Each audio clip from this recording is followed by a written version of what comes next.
लोकसभा चुनाव में आज चौथे चरण के लिए मतदान हुआ। 8 राज्यों की 71 सीटों पर मतदाताओं ने नई सरकार चुनने के लिए अपने मताधिकार का इस्तेमाल किया, लेकिन चौथे चरण में भी औसत वोटिंग हुई। चौथे चरण में करीब 63% वोट पड़े। शाम 6 बजे तक यूपी में 54.38% वोट डाले गए थे। वहीं बिहार में 59.08% वोटिंग हुई। पश्चिम बंगाल में 76.59% मतदान हुआ। मध्य प्रदेश में 66.14% वोटिंग हुई। राजस्थान में 65.04% मतदान हुआ। वहीं महाराष्ट्र में 53.62% मतदान हुआ। ओडिशा में 64.05% और झारखंड में 63.77% मतदाताओं ने अपने मताधिकार का इस्तेमाल किया। जम्मू कश्मीर में सबसे कम वोट पड़े। सिर्फ 9.79% वोटर्स ही पोलिंग बूथ तक पहुंचे।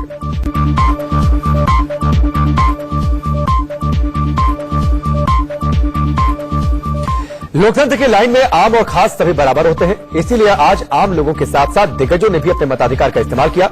आइए आपको दिखाते हैं दिग्गजों की वोटिंग। लोकसभा चुनाव के चौथे चरण के लिए आज 71 सीटों पर वोटिंग थी। बिहार, यूपी, महाराष्ट्र, मध्य प्रदेश समेत 8 राज्यों में हर आम से लेकर खास ने बढ़ चढ़कर इसमें हिस्सा लिया। बिहार की बेगूसराय सीट से मैदान में आमने सामने कन्हैया कुमार और गिरिराज सिंह ने भी अपने मताधिकार का इस्तेमाल किया। गिरिराज ने लखीसराय के बढ़ैया में पोलिंग बूथ नंबर 33 पर वोट डाला। वहीं सीपीएम कैंडिडेट कन्हैया कुमार ने बेगूसराय में वोट डालने के बाद विरोधियों पर हमला बोला।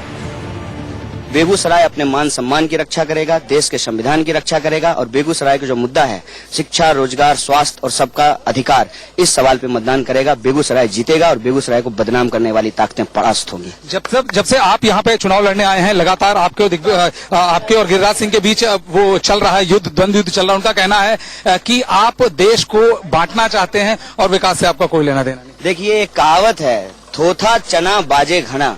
जो कोई काम नहीं करते हैं वो बकवास करते हैं। इन्होंने जनता के लिए कोई काम नहीं किया है, सिर्फ और सिर्फ विरोधियों को बदनाम करने का काम किया है। जनता जवाब मांगेगी। पूरा बेगूसराय तैयार बैठा है। कैसे रहे एक मजबूत प्रधानमंत्री और मजबूर प्रधानमंत्री के बीच है, इसलिए मजबूत प्रधानमंत्री को चुने। सर, मेरा आखिरी सवाल है, आप कितने ज्यादा पॉजिटिव है अपनी जीत को लेके सर? मैं उतना ही ज्यादा जीत के लिए पॉजिटिव हूं जितना देश का सोच पॉजिटिव है।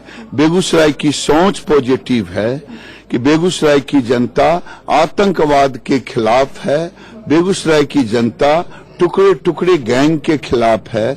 बेगूसराय की जनता सेना को गाली देने वालों के खिलाफ है और उन्हीं को एकजुट करना, मैं जितना एकजुट कर रहा हूं उतनी बड़ी मेरी जीत होगी। आज मुंबई समेत महाराष्ट्र की 17 सीटों पर भी वोट डाले गए। शिवसेना प्रमुख उद्धव ठाकरे ने पत्नी रश्मि और बेटे आदित्य के साथ मुंबई के गांधीनगर में मतदान किया। चौथे चरण की वोटिंग में कांग्रेस नेता संजय निरुपम और मिलिंद देवड़ा ने भी वोट डाले। मुंबई में आज वोट डालने वालों में केंद्रीय रेल मंत्री पीयूष गोयल भी थे।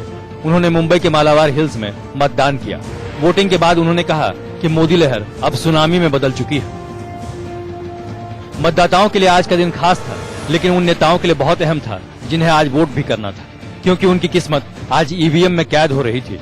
मुंबई नॉर्थ सेंट्रल से एक दूसरे को टक्कर दे रही बीजेपी प्रत्याशी पूनम महाजन और कांग्रेस उम्मीदवार प्रिया दत्त ने भी मतदान किया। पूनम महाजन ने वर्ली के पोलिंग बूथ नंबर 48, जबकि प्रिया दत्त ने बांद्रा में वोट डाला।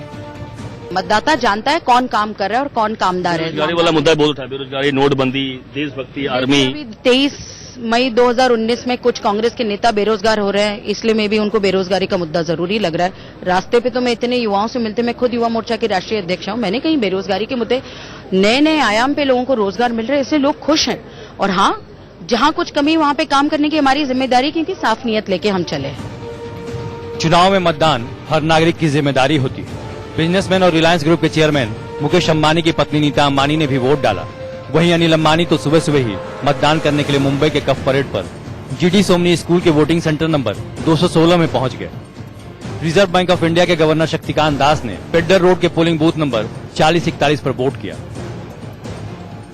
आज राजस्थान की 13 और ओडिशा की 6 सीटों पर भी लोगों ने अपने मताधिकार का इस्तेमाल किया। राजस्थान की पूर्व मुख्यमंत्री वसुंधरा राजे सिंधिया ने झालावाड़ में वोटिंग की, जबकि ओडिशा की केंद्रपाड़ा सीट से बीजेपी उम्मीदवार जय पांडा ने भी वोट डाला। बॉलीवुड स्टार्स ने भी लोकतंत्र के इस महापर्व में अपना योगदान दिया। सभी स्टार्स वोटिंग के लिए फैंस के साथ पोलिंग बूथ पर अपनी बारी का इंतजार करते नजर आए।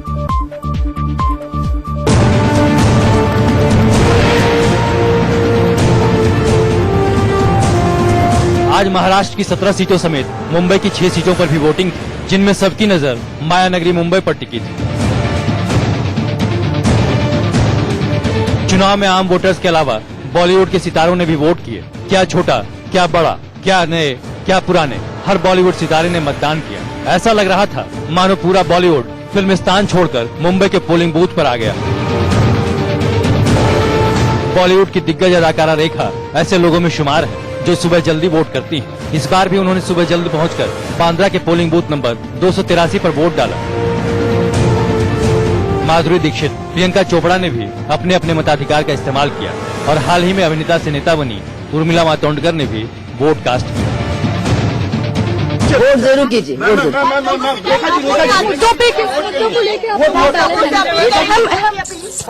रेखा जी वोट का पिक्चर चाहिए। वोट के बारे में बता दीजिए मैम, क्या नए मुद्दे रहे हैं?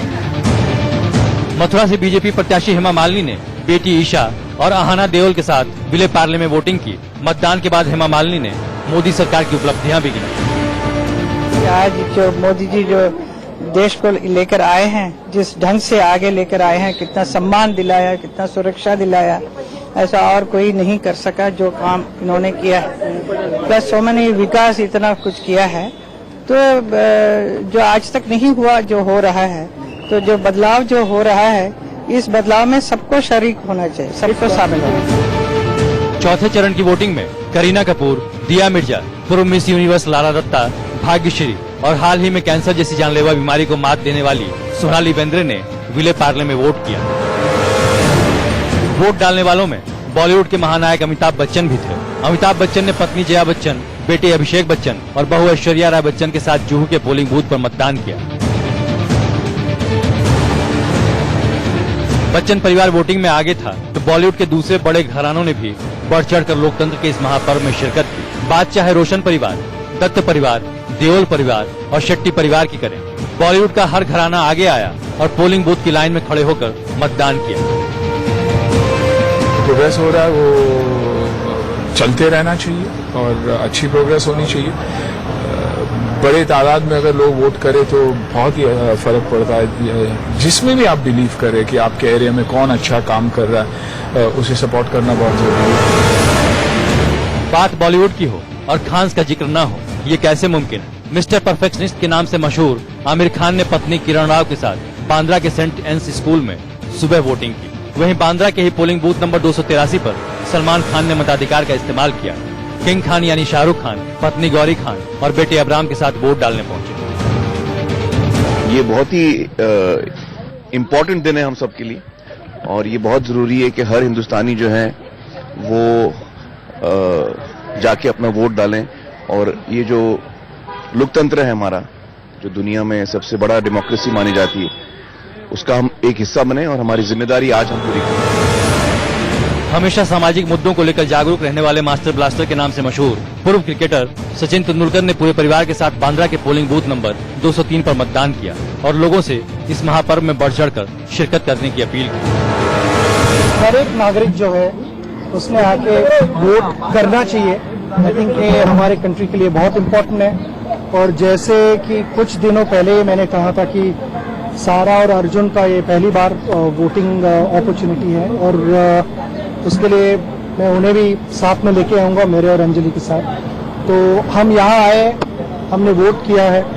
मैं सभी को यही रिक्वेस्ट करना चाहूँगा कि यहाँ पे आए, वोट करें। सिर्फ यहाँ नहीं, मगर जहाँ भी वोटिंग चालू है वहाँ पे आप जाके वोटिंग कीजिए। क्रिकेटर्स हो या बॉलीवुड स्टार्स, हर किसी ने आज मतदान की अपनी जिम्मेदारी निभाई। बॉलीवुड एक्टर और बीजेपी सांसद परेश रावल ने पत्नी स्वरूप संपत के साथ विले पार्ले के जमुना बाई स्कूल के पोलिंग बूथ नंबर 250-256 पर वोट डाला। फिल्म मेकर महेश भट्ट, गीतकार जावेद अख्तर, मशहूर गायक और संगीतकार शंकर महादेवन ने भी मुंबई में वोट डाला। उत्तर प्रदेश से गोरखपुर के बीजेपी प्रत्याशी रवि किशन गोरेगांव में मतदान के दौरान खासा उत्साहित नजर आए।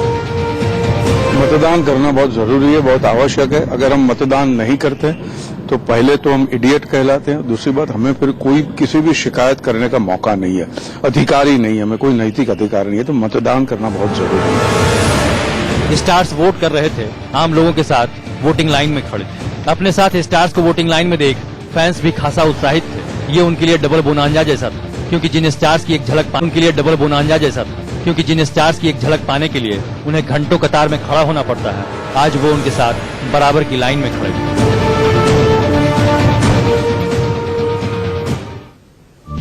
चौथे चरण में वोटिंग के कई रंग दिखाई दिए। कहीं पर दूल्हा दुल्हन वोट करने पहुंचे तो कहीं पोलिंग बूथ के बाहर बैंड बाजा बजाया गया। कहीं 90 साल से ज्यादा उम्र के लोगों ने मतदान देकर मिसाल कायम किया।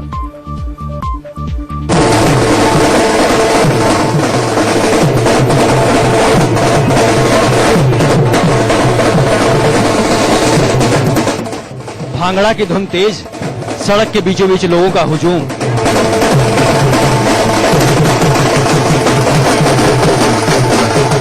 हाथ में मतदाता पहचान पत्र है।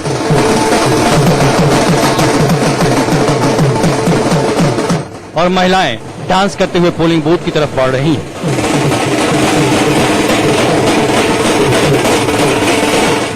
जी हां, लोकतंत्र के इस महापर्व में नेताओं और अभिनेताओं के अलावा कई तरह के रंग बिरंगे मतदाता भी नजर आ गए। नाच गाने का ये नजारा राजस्थान के अजमेर का है, जहां महिलाओं ने अपना वोट डाला। लोकतंत्र के इस महापर्व में यहां महिलाओं का जोश खूब हाई था।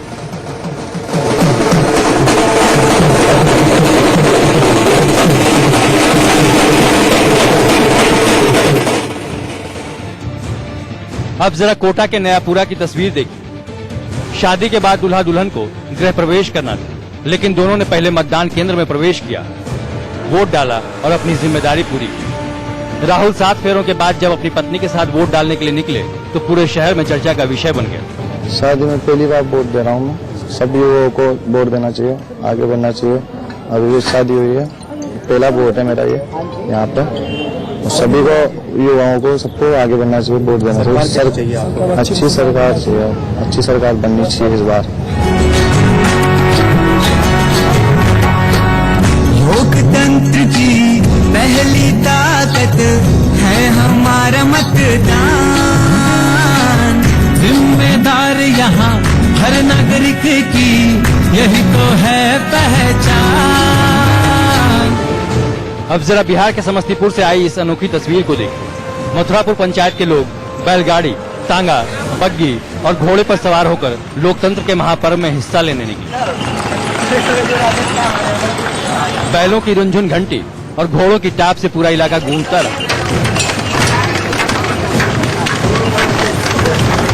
इन गाड़ियों में सवार ज्यादातर बुजुर्ग मतदाता थे, लेकिन इस आकर्षक नजारे को देखने के लिए लोगों में भी खूब उत्साह दिखा।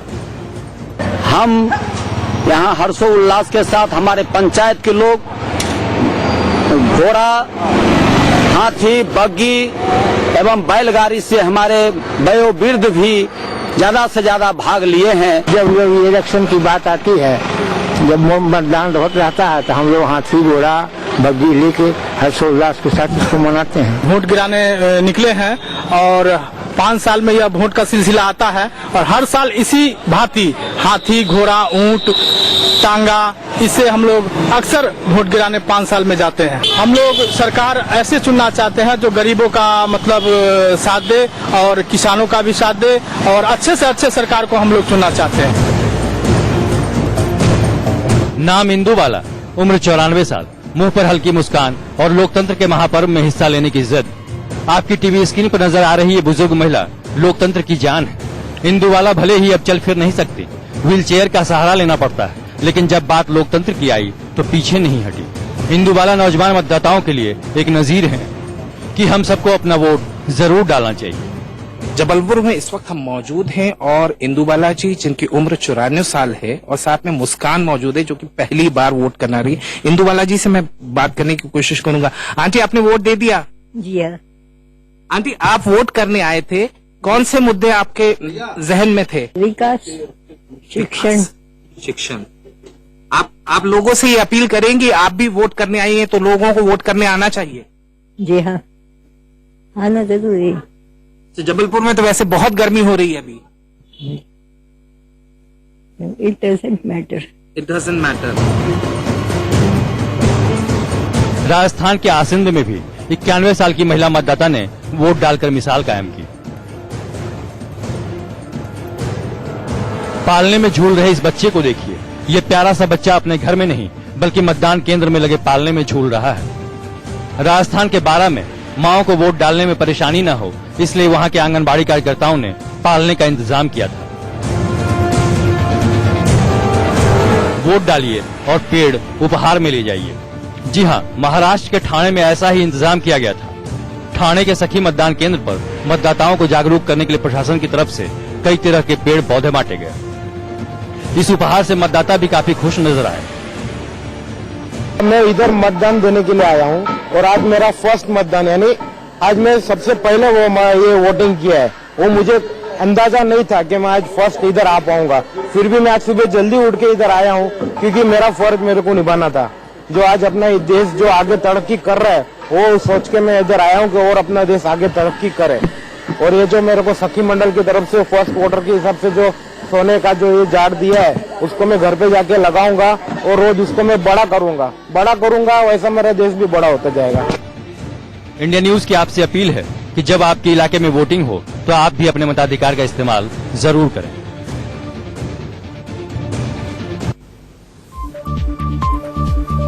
लोकतंत्र के जश्न की तस्वीरें आपने देखी और हम आपसे लगातार ये अपील कर रहे हैं कि जब भी आपके इलाके में, आपके क्षेत्र में मतदान है तो घर से बाहर निकलिए, अपना वोट जरूर डालिए। यहाँ पर रुकेंगे ब्रेक के लिए और ब्रेक के बाद जब वापस लौटेंगे तो हमारी सहयोगी मिशा हमारे साथ जुड़ेंगी। उनसे हम जानेंगे आज की पोलिंग परसेंटेज को लेकर डिटेल्स क्या है।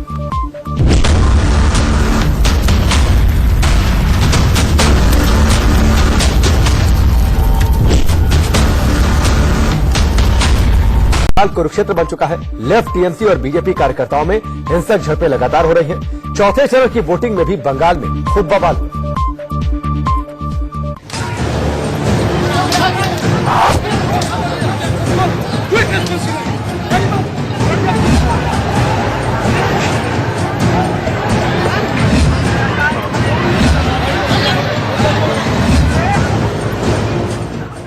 पहला चरण हिंसा, दूसरा चरण हिंसक झड़प, तीसरा चरण बम से हमला, चौथा चरण मारपीट और लाठीचार्ज। ये 4 तस्वीरें ममता दीदी के बंगाल की हैं। बंगाल में जब वोटिंग होती है तब हिंसा और मारपीट भी होती है। पिछले 4 चरणों में जितनी ज्यादा वोटिंग हुई उतनी ही हिंसा भी हुई। चौथे चरण की वोटिंग में भी जमकर बवाल हुआ। कहीं टीएमसी, बीजेपी और लेफ्ट कार्यकर्ताओं का आपस में सिर फुटअव्वल हुआ तो कहीं उपद्रवी सुरक्षा बलों से भिड़ गए, कहीं लाठीचार्ज हुआ तो कहीं हाथापाई। पार्टी समर्थकों ने चुनावी महाभारत में पश्चिम बंगाल को कुरुक्षेत्र बना दिया। आसनसोल में केंद्रीय मंत्री बाबुल सुप्रियो की गाड़ी के शीशे तोड़ दिए गए। सुप्रियो आसनसोल के पोलिंग बूथ नंबर 199 में पहुंचे और वहां मौजूद निर्वाचन कर्मचारियों से किसी बात को लेकर उनकी बहस हो गई। सुप्रियो ने अपनी आवाज तेज की तो निर्वाचन कर्मचारी भी जवाब देने लगे। बूथ के अंदर तीखी नोकझोंक हुई। चुनाव आयोग ने इस वजह से बाबुल सुप्रियो के खिलाफ एफआईआर दर्ज करने का भी निर्देश दिया। गर्मा गर्म बहस के बाद सुप्रियो बाहर निकले तो टीएमसी कार्यकर्ताओं ने हल्ला मचाना शुरू कर दिया। सुप्रियो ने ममता सरकार पर चुनाव में गड़बड़ी का आरोप लगाया तो टीएमसी कह रही है कि बीजेपी वाले ही उपद्रव की जड़ है। I have to reach my people. I have to reach the poor people who are getting beaten up. The election agents are not being able to leave their houses. If they, there are 3-4 places where I got the election agent from their place and I've got them to sit inside the booth. Even their houses are getting attacked. Central forces are actually guarding the booths. But what about the agents and the voters being allowed to leave their houses to reach the booths? That's what the job of the West Bengal police, which they're not doing. Babul Supriyo जोर करके यहाँ vote करवाना चाहता है। सवेरे से अच्छा से वोट करा। बीजेपी का कोई पोलिंग एजेंट नहीं आया। बाबुल सुप्रियो झूठ बोल रहा है। यहाँ बीजेपी का सुबह से कोई पोलिंग एजेंट यहाँ पर नहीं हुआ। बाबुल ने सुरक्षा बलों पर ड्यूटी नहीं करने का आरोप लगाया तो महिला सुरक्षाकर्मी भी तुरंत सामने आ गई। वो पूछ रहे थे कि हम लोग क्यों छुपे हुए हैं। हम लोग छुपे हुए नहीं थे, हम लोग यहीं पर है ड्यूटी पे। अच्छा, आप लोग का ड्यूटी कहाँ पे है? यहीं पर हम लोग एसआरएफ फ्लाइंग स्क्वाड गाड़ी है, हम लोग देखिए गाड़ी का फोटो लीजिए, हम लोग यहीं पर थे। अब जरा ये तस्वीरें देखिए। चुनावी महाभारत में हर कोई शस्त्र उठाए हुए, कोई लाठी डंडे लेकर दौड़ रहा है तो कोई सुरक्षा बलों से 2-2 हाथ कर रहा है। हालात बिगड़े तो सुरक्षा बलों को भी सख्त होना पड़ा। सुरक्षा कर्मियों ने लाठीचार्ज किया तो भीड़ और उग्र हो गई। कई जगहों पर भीड़ ने सुरक्षा बलों को ही घेर लिया। अब बीरभूम की ये तस्वीरें देखिए। क्या मर्द और क्या औरत हर किसी के हाथ में लाठी। यहाँ बीजेपी और टीएमसी के कार्यकर्ता आमने सामने आ गए। पुलिस को जबरदस्त माथापच्ची करनी पड़ी। जरा सोचिए, अगर यहाँ पुलिस न होती तो कितनी हिंसा हो सकती है। बंगाल में हिंसा हुई तो बीजेपी दिल्ली में चुनाव आयोग के दफ्तर पहुंच गई। बीजेपी ने चुनाव आयोग से ममता दीदी की शिकायत की है। पश्चिम बंगाल में जिस तरह से अराजक तत्वों द्वारा, गुंडों द्वारा वहां की मशीनरी को, वहां की सरकार को हाईजैक कर लिया गया है और एक पैरेलल सिस्टम चल रहा है। वहां पर जो मतदाता हैं उनको उनके मताधिकार से रोका जा रहा है। अनफॉर्चुनेटली वहां पर जो गुंडे हैं, जो अराजक तत्व हैं, वो पूरी तरह से उन बूथों पर, जिन बूथों पर कि भयमुक्त माहौल में, स्वतंत्र माहौल में चुनाव होना चाहिए, उसमें वो स्वतंत्र और भयमुक्त माहौल में चुनाव नहीं होने दे रहे हैं। हमने चुनाव आयोग से कहा है कि सभी बूथों पर, सभी जगहों पर सेंट्रल फोर्सेस का डिप्लॉयमेंट हो और अभी जो मतदान के समय बचे हुए हैं उस समय में स्वतंत्र निष्पक्ष ढंग से अपने लोग मताधिकार का इस्तेमाल कर सकें। उसके लिए पूरी की पूरी सभी तरह की व्यवस्था की जाए और जो अराजक तत्व और गुंडे मतदान में और मतदाताओं को डराने, धमकाने और मतदान को रोकने का काम कर रहे हैं, उनके खिलाफ कड़े से कड़े कानूनी प्रोविजंस के तहत, प्रावधानों के तहत कार्रवाई होनी चाहिए। चुनाव आयोग ने चुनाव अधिकारियों से रिपोर्ट मांगी है। पश्चिम बंगाल में पंचायत से लेकर संसद तक के चुनाव में लगातार हिंसा बढ़ रही है। पश्चिम बंगाल में लोकसभा की कुल 42 सीटें हैं। 2014 के लोकसभा चुनाव में टीएमसी ने सबसे ज्यादा 34 सीटों पर कब्जा किया था। वहीं सीपीएम और बीजेपी सिर्फ 2-2 सीटें ही जीत पाई थी। पिछली बार कांग्रेस को पश्चिम बंगाल से सिर्फ 4 सीटें ही मिली थी। दीदी जहां इस बार अपने किला को बचाने के लिए एड़ी चोटी का जोर लगा रही हैं, तो वहीं बीजेपी यूपी में महागठबंधन से होने वाली संभावित नुकसान की भरपाई बंगाल से करना चाहती है। चुनावी महाभारत कौन जीतता है, ये तो नतीजों वाले दिन ही पता चलेगा। और चलिए अब रुक करते हैं हमारी सहयोगी मिशा का, जो कि हमारे साथ जुड़ चुकी हैं आज के पोलिंग परसेंटेज के अपडेट्स को लेकर। ओवर टू यू मिशा। शुक्रिया राकेश। अब आपको बता देते हैं, चौथे चरण की वोटिंग के साथ ही ज्यादातर सीटों पर मतदान जो है वो संपन्न हो गया है और कई दिग्गजों की किस्मत ईवीएम में कैद हो चुकी है। अब तक जिन सीटों पर वोटिंग हुई है उसे लेकर दो तरह की बातें कही जा रही हैं। एक तबका कह रहा है कि मोदी लहर का असर बरकरार है और दूसरा तबका कह रहा है कि इस बार वोटरों की मिजाज बदल चुकी है। हकीकत क्या है, इसे जानने की हम कोशिश करेंगे, मगर अब तक चुनाव किसके लिए कितना इंपॉर्टेंट रहा है, कितना महत्वपूर्ण रहा है, ये समझने के लिए आपको ग्राफिक्स के जरिए हम समझा देते हैं। 373 सीटें हैं जिन पर 373 सीटों में से किसके किस पास क्या आया, जिन पर अब तक वोटिंग हो चुकी है, वो तो हमें 23 मई को पता चलेगा। लेकिन 2014 में क्या हुआ था वो आपको जरूर समझा देते हैं। उससे हम समझ पाएंगे कि क्या कुछ इस बार के रुझान या किस तरह की एक्सपेक्टेशंस इस बार पार्टीज रख सकती हैं। लेकिन उससे पहले आपको बता दें कि मतदान का ग्राफ अगर आप देखें, चौथे चरण का ये स्टेटस है, ये परसेंटेज है। 2019 में 62% वोट्स इस बार चौथे चरण में पोल हुई हैं। अब पहला चरण जो है उसका हम आपको ग्राफिकल कंपैरिजन दिखा रहे हैं कि 2019-2014 में कितना फर्क पड़ा। ऑलमोस्ट 69% 2019 का ये डेटा है। फर्स्ट फेज में इतना 70% कह सकते हैं हम इसको, राउंड अबाउट कर दें तो पहले चरण में 70% तक पहुंचा। 2014 में हालांकि 72% था। दूसरे चरण का हम कंपैरिजन कर लेते हैं 2019 में, ये भी ऑलमोस्ट 69.17 है, जिसको हम अगर राउंड फिगर मान लें तो 70 कह सकते हैं 2014 में, जबकि 65% था। तो पहले और दूसरे चरण में आपको समझा दिया। और तीसरे चरण में देखिए 2019 में 63.24% वोट्स पोल हुए हैं, जबकि 2014 में 70% था। तो किसी फेज में ज्यादा, किसी में कम बेशक रहे हैं, लेकिन औसत उतना ही वोटिंग परसेंटेज दर्ज किया जा सकता है। ये हम कह सकते हैं मोटे तौर पर। 2019 की अगर बात करें तो चौथा फेज जो आज संपन्न हुआ है, 71 सीट्स, 71 सीटों पर 8 राज्यों में आज वोटिंग परसेंटेज 62% रहा है। अब ग्राफिक्स के जरिए हम आपको ये भी समझा देते हैं कि 2014 में क्या सिचुएशन थी 373 सीटों को लेकर।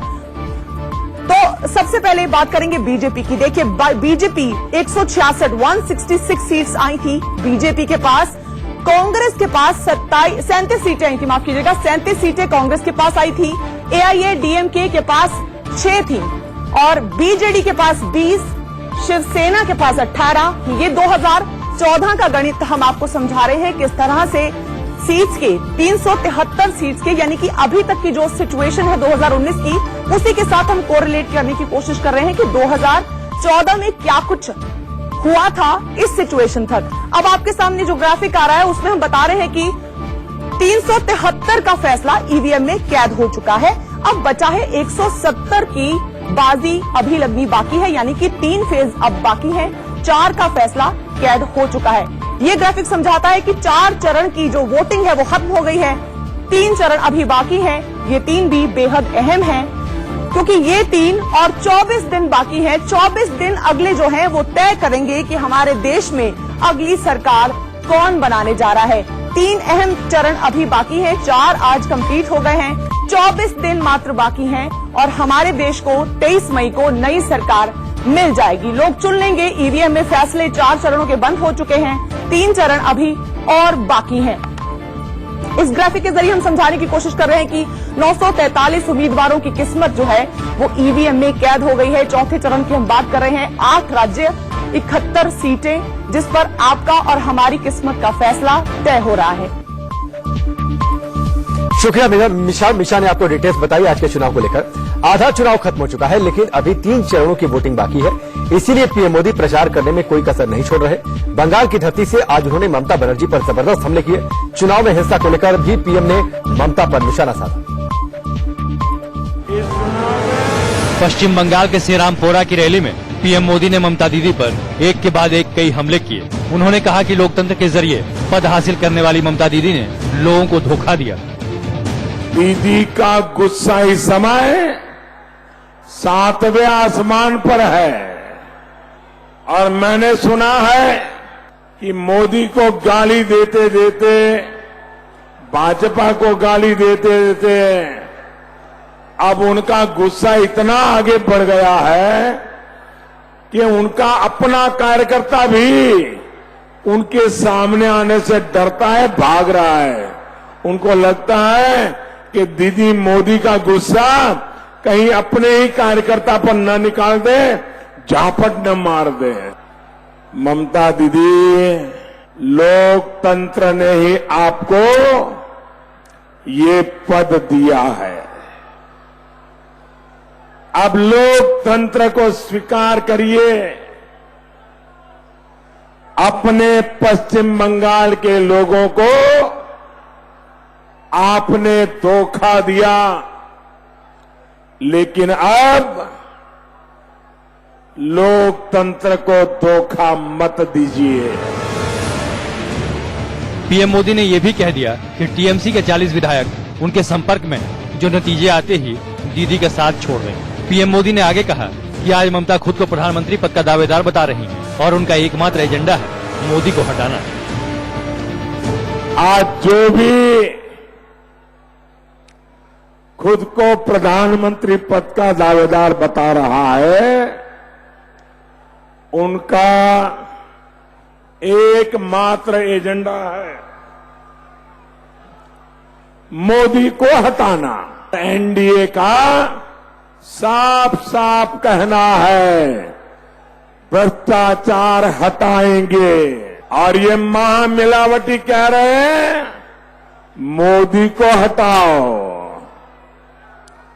भाजपा कह रही है कि आतंकवाद और नक्सलवाद से देश को मुक्ति दिलानी है, लेकिन दीदी और उसके साथी कह रहे हैं मोदी को हटाना है। चुनावी रैली को संबोधित करते हुए पीएम ने कहा कि हम राष्ट्रवाद की बात करते हैं तो दीदी और सारे महामिलावटी भड़क जाते हैं। साथियों, एक सुरक्षित देश में ही विकास की बात की जा सकती है। आज हम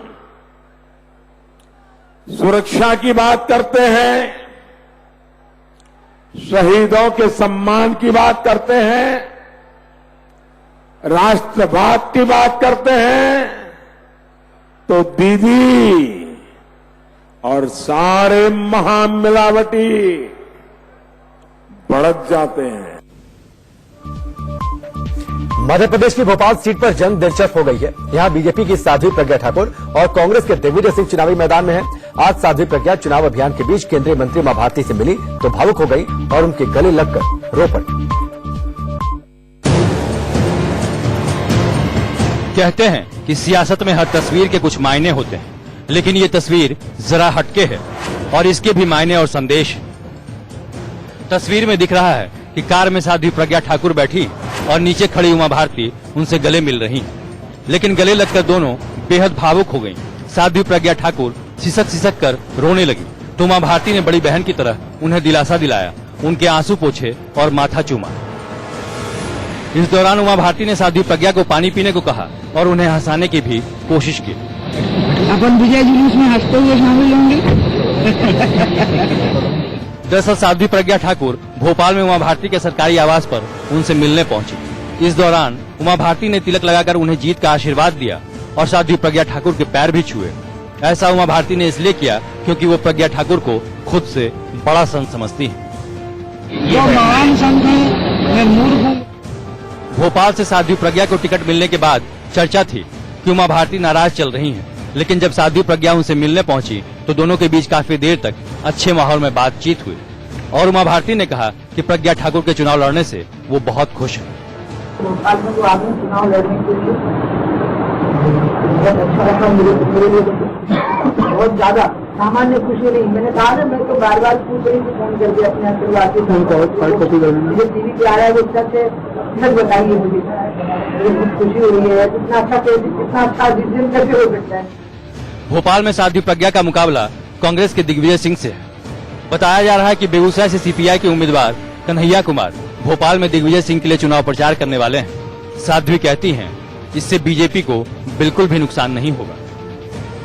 9 तारीख को कन्हैया कुमार दिग्विजय सिंह का प्रचार करेंगे। ये कांग्रेस का अगर हो रहा है जनता के सामने। आज नवजोत सिंह सिद्धू भी दीदी प्रचार करने आ रहे हैं। दीदी नवजोत सिंह सिद्धू 2 सभा करेंगे दिग्विजय सिंह के समर्थन में। मैंने कहा ना, जनता के सामने कांग्रेस का चरित्र। दीदी क्या लग रहा है, कन्हैया कुमार से क्या होगा, कुछ नुकसान होगा बीजेपी को? नहीं, बीजेपी को कोई, राष्ट्र धर्म को कोई नुकसान नहीं हो सकता।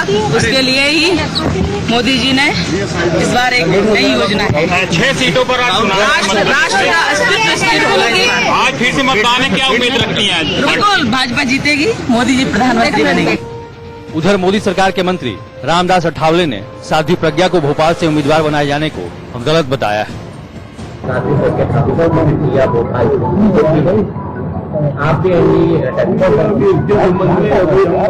बीजेपी के निर्णय से हम सहमत नहीं है। दरअसल भोपाल से बीजेपी उम्मीदवार बनने के बाद साध्वी प्रज्ञा ने शहीद पुलिस अफसर हेमंत करकरे को लेकर विवादित बयान दिया था, जिस पर काफी विवाद के बाद प्रज्ञा ठाकुर ने माफी भी मांग ली थी। लेकिन कहते हैं कि राजनीति में एक चूक भारी पड़ सकती है, इसीलिए साध्वी के उस बयान पर अभी तक सियासी संग्राम जारी है। लोकसभा चुनाव के दंगल में किस्मत आजमाने आए अभिनेता और बीजेपी उम्मीदवार सनी देओल ने आज गुरदासपुर लोकसभा सीट से अपना नामांकन दाखिल किया। पर्चा भरने के बाद सनी देओल ने एक रैली को संबोधित करते हुए कहा कि उनके हाथ में 2.5 किलो की ताकत जनता से मिलती है।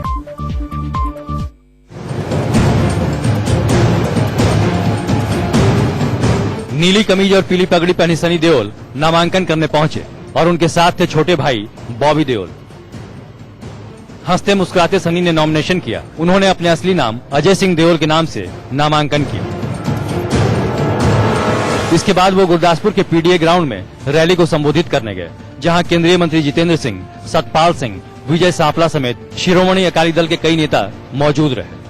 पार्टी ने पहले गुलदस्ता देकर उनका स्वागत किया, फिर उन्हें प्रतीक स्वरूप हैंडपंप भी दिया। गुरदासपुर की रैली में सनी ने 2.5 किलो के हाथ वाले डायलॉग से बोलना शुरू किया और जनता को अपना और खुद को जनता का बताया। 2.5 किलो का हाथ जो जीते पांदा तो बंदा उठदा नहीं, उठ जांदा। जानते हो ताकत किथों मिली? थोड़े सारे विश्वास को मिली। मैनू थोड़े सारे का प्यार मैनू अज इत्थे खड़ा करता उन्होंने। इत्थे अज मैं इसलिए है क्योंकि तुसी मैनू सद्या। मेरे पापा ने कहा पंजाब के हर बंदे के दिल च तू बैठा होया बेटा, जा उथे और सारे तेन प्यार करेंगे। तो मैं थानू कहना चाहना कि थोड़े तो कई ज्यादा प्यार मैं थानू करदा, दिलों करदा। सनी देओल ने आगे कहा कि उन्हें राजनीति का ज्ञान नहीं, लेकिन वो देशभक्त हैं और उनकी जीत पीएम मोदी की जीत होगी। राजनीति के बारे मैनू इन्ना नहीं पता, लेकिन मैं एक देशभक्त हां। मैं इत्थे वादा करन नहीं आया, लेकिन मैं थानू सारिआं नू अपने नाल जोड़न आया। मेरे नाल जुड़ जाओ तुसी सारे, ते आप आगे लड़ांगे, लड़के जीतांगे। जीत अपनी पक्की है, डरो ना कोई भी, कोई नहीं डरेगा इत्थे, क्योंकि मैं तुहाडे नाल हां। मोदी जी साडे नाल हैं। आप मोदी जी ने जिताना है, तो जे तुसी मैनू जिताओगे मोदी जी जितेंगे, तुसी सारे जितोगे। हम राजनीति की तो एबीसी नहीं जानते, हाँ देशभक्ति हमारे अंदर कूट कूट के भरी हुई है। हम अपने देश की सेवा करेंगे। सनी देओल से क्या उम्मीद? सनी, मैंने बीकानेर में जो कुछ किया है वो जाके देखिए, बताइए लोगों को कि हमारे धर्मेंद्र ने ये किया। सनी भी देश की सेवा करेगा बस। केंद्रीय मंत्री जितेंद्र सिंह ने कहा कि अभी से गुरदासपुर की जनता सनी देओल को सिर आंखों पर बिठा रही है और उनकी जीत पक्की है। इतना उत्साह है जनता में और गुरदासपुर के लोगों में, और जिस प्रकार के इनके परिवार का, इनका स्वयं का इतिहास रहा है देश सेवा के प्रति प्रतिबद्धता के साथ, ईमानदारी के साथ, निस्वार्थ भाव से। और ये गुरदासपुर का जिला सीमावर्ती जिला है, शहीदों की धरती है, बलिदान भूमि है। साथ ही मेरा अपना क्षेत्र है कठुआ उधमपुर का, और मुझे विश्वास है हम सबको गर्व होगा जब ये प्रतिनिधि बनकर के लोकसभा में गुरदासपुर की और पंजाब की आवाज उठाएंगे। नामांकन भरने और रैली करने से पहले सनी देओल स्वर्ण मंदिर गए। नीले रंग की शर्ट के साथ नीले रंग की पगड़ी पहनकर उन्होंने वहां मत्था टेका और गर्भगृह में अरदास की। साथ ही उन्होंने दुर्गियाना मंदिर में भी पूजा अर्चना की। आपको बता दें कि गुरदासपुर सीट पर सनी देओल का मुकाबला मौजूदा सांसद और कांग्रेस प्रत्याशी सुनील जाखड़, आम आदमी पार्टी के उम्मीदवार पीटर मसीह और पंजाब लोकतांत्रिक गठबंधन यानी पीडीए के लालचंद से होगा। और अब नरेंद्र मोदी के खिलाफ एसपी बीएसपी गठबंधन ने अपना प्रत्याशी बदल दिया। बीएसएफ के बर्खास्त जवान तेज बहादुर यादव ने समाजवादी पार्टी के प्रत्याशी के तौर पर आज पर्चा दाखिल किया। वाराणसी में फौजी बनाम मोदी।